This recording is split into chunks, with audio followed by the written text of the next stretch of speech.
두 번째 주제는 스태그플레이션과 관련된 부분이거든요.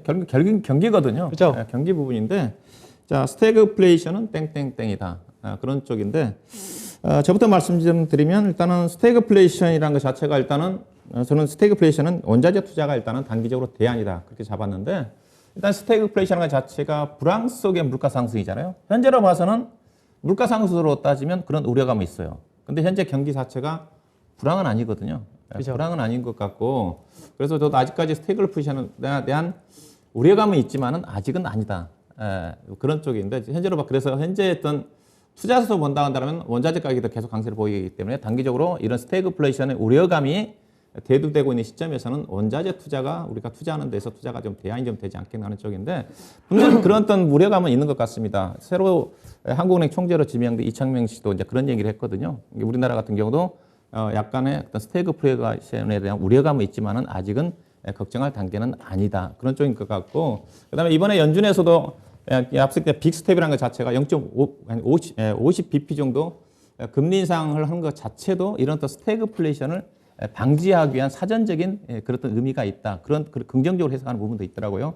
왜냐하면 과거에 일본이 90년도에 부동산 경기가 엄청나게 올라가는데 제때 금리를 인상을 못 해가지고 나중에 인상하는 바람에 갑작스럽게 인상하는 바람에 30년 불황이 갔다는 그런 얘기가 있거든요. 그래서 연준의 그래서 아마 시장에서도 이번 주에 연준의 통화 정책 속도가 상당히 빨라졌음에도 불구하고 그 부분에 대한 사전적인 스태그플레이션 향후에 그러나 또 금리를 올려놔야지 나중에 또 혹시라도 경기가 안 좋으면 금리를 인하를 하면서 버팀목 역할을 해줄 수가 있는 거니까 이제 그런 어떤 부분으로 작용했던 게 아닌가 생각이 좀 드는데, 그래서 단기적으로 스태그플레이션에 대한 그런 우려감은 없는 건 아니니까 경기가 자체가 여전히 원자재 가격이 높은 수준이기 때문에, 그래서 원자재 가격이 계속 높아지는 시점에서는 약간의 어떤 원자재 스태그플레이션의 원자재 가격 상승과 관련된 관련 쪽에 원자재 투자 자체가 단기적으로나마 투자 대안이 되지 않겠다. 이번 주도 원자재 관련 종목들이 활발하게 움직임이 전개되고 있는 쪽인데, 대신 관련 종목들이 많이 올라와 있기 때문에 억석을 좀 가릴 필요가 있지 않겠는가. 펀드메탈을 고려해서 정말로 원자재 가격 상승 부분 자체가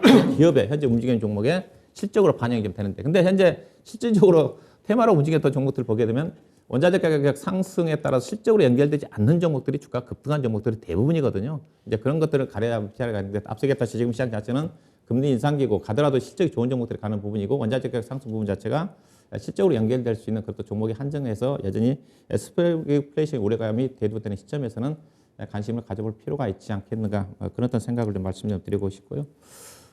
우리 명진홍 의원님 생각 어떠십니까? 네, 그 스태그플레이션은 가치의 대전환이다. 뭐 그렇게 보겠습니다. 가치라는 게 사실 자본주의에서는 가격이죠, 가격. 어떤 사물에 대한 어떤 물건에 대한 이제 가격의 대전환기다, 그렇게 볼 수가 있겠는데요. 스태그플레이션을 지금 더 부추기는 요인들은 역시 신냉전, 각 국가별로 또 블록화되는 그런 구조들이 더 부추기고 있는 그런 양상들인데, 이게 스태그플레이션 이전 벌써 그럼 한 30년 이상이잖아요. 1980년, 90년대 이후 한 3, 40년 동안에 굉장히 모든 교육도 자연스럽게 돌아가고, 또 가치에 있어서도 상당히 좀 안정적인 그런, 굉장히 삶에 이제 꼭 필요한 것들, 삶에 꼭 필요한 거는 전기, 가스, 원재료, 농수산물, 그야말로 의식주에 관련된 그런 것들인데, 이런 거의 가치가 3, 40년 동안 사실 많이 떨어졌죠. 그리고 이런 거 삶에 꼭 필요한 거의 가치는 상당히 떨어지는 반면에, 어떻게 보면 좀 신기루에 해당하는 거, 심지어는 2010년대 이후에는 이런 가상화폐 등등, 그죠?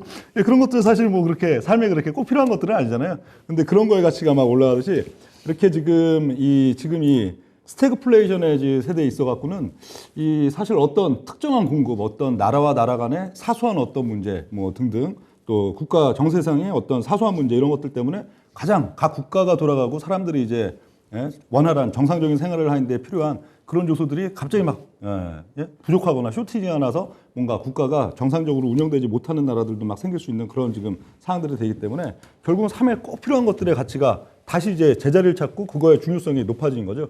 그러니까 증시와 또 기업들, 또 주가 있어서도 과거 지금 시점들이 있어갖고 상당히 좀 신기루를 쫓는 산업이나 신기루를 쫓는 그런 부분들의 값어치는 점점 떨어질 거고, 가장 꼭 필요한 것들, 나라가 돌아가고 세상이 돌아가고 사람이 삶에 있어서 꼭 필요한 거의 가치가 다시 부활하는 시기. 그래서 올 연중에 본다면은 각 섹터나 종목들 그런 데 있어서도 상당히 큰 영향들을 미칠 것이다, 그렇게 좀 봅니다. 그 가치의 대전환계 얘기했으니까 예.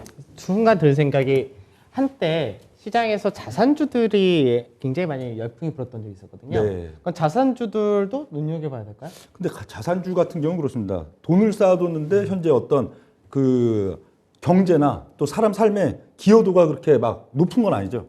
오히려 예를 들어 뭐 운영력도 좋아하시는 뭐 조선이나 뭐 이런 거는 지금도 기여를 엄청 하는 거죠. 그렇죠? LNG선 뭐 그리고 친환경 선박 뭐 이런 것들이 앞으로 이 세상에 기여도가 상당히 높은데 저평가되어 있는 그런 뭐 항목들이라 본다면 전통적인 자산주 예를 들면 뭐 우리가 뭐 태광산업이나 등등 해갖고 뭐 성창 뭐 산업 그런 단순히 자산 가치는 높은데 굉장히 저평가되어 있다는 자산주의 부분들은 세상에 있어서의 어떤 기여도가 과거에 비해서 현재 굉장히 떨어진 회사라면은 그거는 또 그렇게 메리트가 없는 산업. 반면에 사람들이 20년, 30년 동안에 또 안정기 속에서 야 이게 굉장히 중요한 건데 별로 중요성을 못 느낀 그런 산업, 그런 뭐 품목 거기에 있어서는 상당히 또 재평가받는 시점 이렇게 될 거다 봅니다.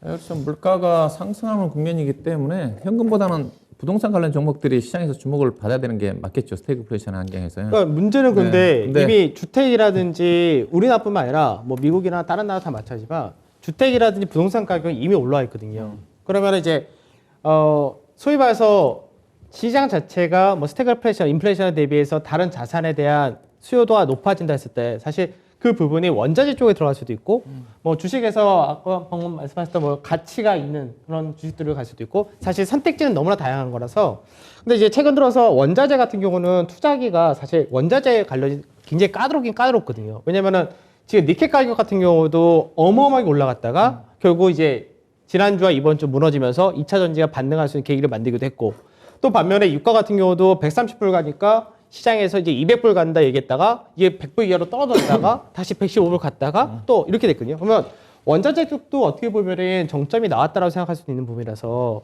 그래서 그런 부분들을 본다면은 이게 어느 쪽이 과연 대안이냐 이 부분이 굉장히 좀 까다롭지 않나. 그러니까 시장 자체가 원자재 가격도 계속 등락이거든요. 저도 지난주에 WTI 유가 기준에서 130불 찍을 때 고점 찍었다 생각하는데 어느새 120불 정도까지 올라오잖아요.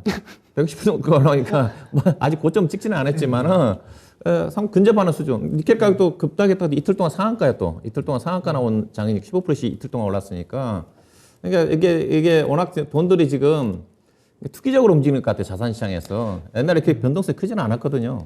그러니까 이제 시장에서 그 유가라든지 니켈이라든지 이쪽에서가 사실 90불에서 130불까지 사실 급등을 했잖아요. 급등할 때도 마찬가지고 니켈 가격도 마찬가지였고 시장에서 이게 뭐라 했냐면 쇼커버링.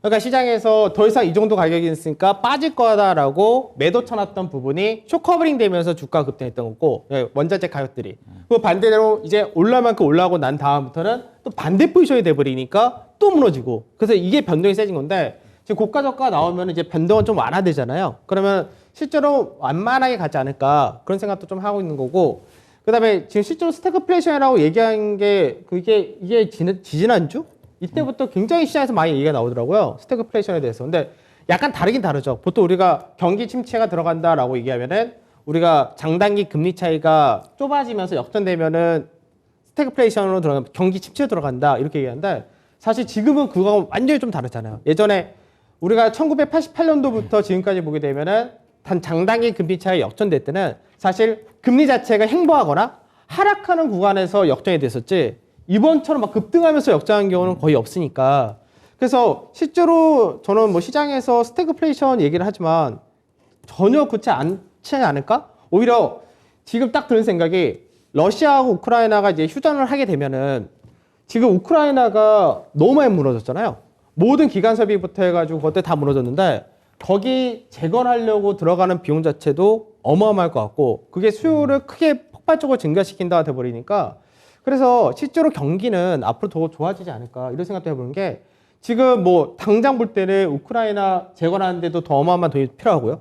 그리고 지난 코로나 시대 때 여러 가지 경기적인 부양책을 쓰려고 했었는데 소비라든지 지원하는 거 말고는 쓴 게 없었으니까 그것도 써야 되고 그래서 사실 경기 자체가 시장에서는 뭐 스태그플레이션이다 앞으로 안 좋아진다 뭐 인플레이션이 너무나 심하다 이렇게 얘기는 하지만 오히려 정반대되는 흐름이 되지 않을까 앞으로 그런 생각을 좀 해봅니다. 그래서 스태그플레이션이라는 것 자체가 시장에서 너무 이게 언론이라든지 이런 데서 너무 부가시킨 게 아닌가. 실제로는 이보다는 훨씬 좋은 시장이다. 이런 생각도 좀 들게 되고요. 그래서 원자재 투자도 관련주들이 워낙 많고 이번 주 같은 경우 보게 되면 사실 또 수산주들이 다 급등했잖아요. 그러니까 수산주를 그래서 제가 어저께 봤어요. 보니까 적자 회사도 있고 실적 대비해서 딱 그 정도 밸류밖에 안 되는 회사도 있고 근데 여러 가지 회사인데 현재 그 이슈가 지금 뭐 러시아에서 수입을 못하니까 명태 가격 올라간다, 연어 가격 올라간다 하면서 막 급등이 나오는데 별로 연관이 없는데도 우선 테마가 그렇게도 많이 움직이니까 시장이 이 부분에서 막 쫓아다니는 것 같고 그 스태그플레이션에다 정말 경기 침체가 된다라고 하면 사실 방어주가 좀 세잖아요. 그래서 그런지 이번 주 같은 경우는 뭐 보험주도 굉장히 좀 강한 케이스였고 통신주도 요즘 또 강세를 띱니다. 그러니까 지금 예전하고 좀 다른 게 확실히 이런 것 같아요. 시장을 보면은 불과 2주 전까지만 하더라도 그 2차 전지가 바닥을 모를 정도로 계속 내려왔었잖아요. 내려오다가 딱 반등이 나오기 시작하더니 오늘까지 LG 에너지 솔루션 같은 저점 대비해서 한 15% 올랐네? 20% 올랐네? 확 올라왔죠. 그러니까 시장 자체가 성장주 대표하고 이런 쪽에서도 자리 잡고 올라가고 통신 같은 경우는 빠지지 않고 연초부터 강한 게 계속해서 강세 띄고 있고 그 보험주도 강세 띄고 뭐 중간에 철강도 강세 띄고 조선도 강세 띄고 뭐 다 돌아가니까 지금 시장에서 사람들이 시장에서 뭐 스태그플레이션이다 안 좋다라고 하는 쪽도 움직이고요. 인플레이션이니까 원자재 봐야 된다 원자재가 상승 수혜주다 라는 쪽도 움직이고요. 낙폭과대도 움직이고요. 그리고 아까도 얘기했듯이 금리가 올라가면은 성장주는 직격탄을 맞는다 했던 성장주도 올라가고 그러니까 시장 자체가 거의 다 된다 분위기? 예. 근데 그런 한편 이게 오르는데 오르고 정체하고 오르고 정체하고면은 좋은 시장이죠. 그죠? 근데 하루하루를 보면은 다 급등이 나와요. 급등이 나오는데 다음날 다다음날 가서 보면 또 질질질 빠져 있고 급등이 나와서 보면은 또 한 두 주 있다 보면은 오름폭에 2배 빠져 있고 이러니까 하루하루 이 온라인 종목만 보면 이렇게 탄력적인 장세가 없죠. 그런데 이 또 뭐 중심값 자체니까 또 크게 도움이 안 되고 그러니까 그 좀 짧게 뭔가 기분 막 좋으면 일단 팔고 요즘 공포에 쩔어 있으면 사고 뭐 그게 맞는 것 같습니다. 지금. 시장의 특징은 이따 우리가 투자 순환매 장세에 있으니까 그때 한번 더 얘기를 네. 하도록 할 거고